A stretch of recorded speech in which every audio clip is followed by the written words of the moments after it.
అమరావతి ఊపందుకోవాలి ఒకటి. దాంతోపాటు అమరావతి ఇంపాక్ట్తో పాటుగా రాష్ట్ర వ్యాప్తంగా ఎవరికి వాళ్ళు చంద్రబాబు సర్కార్ వచ్చిన దగ్గర నుంచి భూముల రేట్లు మాత్రం విపరీతంగా పెరిగిపోయినాయి. నిన్నటిదాకా 5 లక్షలు ఉన్నది ఇప్పుడు 7 లక్షలు చెప్తున్నారు, 10 లక్షలు చెప్తున్నారు, నిన్నటిదాకా 1 కోటి ఉంది 2 కోట్లు చెప్తున్నారు. అయితే అది ఆశపడుతున్నారు అమ్మాలనుకున్న వాళ్ళు. కానీ కొనాలనుకున్నటువంటి వాళ్ళు అదే కొనే స్తోమతున్న వాళ్ళు ఇంకా రావట్లేదు. దాని ఇంపాక్ట్ ఇప్పుడు రిజిస్ట్రేషన్లకు సంబంధించి చూస్తే గత ఏడాది 9,540 కోట్లు అయితే ఈ ఏడాది 5,500 కోట్లు వచ్చింది.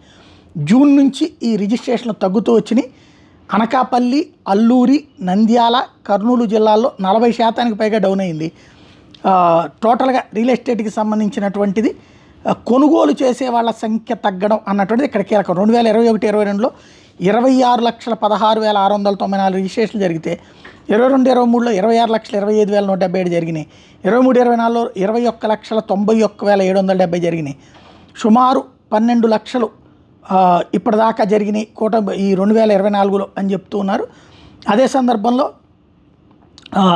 నెక్స్ట్ ఏం పరిస్థితి వస్తుంది అంటే ఈ 4 నెలల్లో ఏ మేరకు వస్తాయి అన్న దాని మీద డిపెండ్ అయ్యి ఉంటుంది.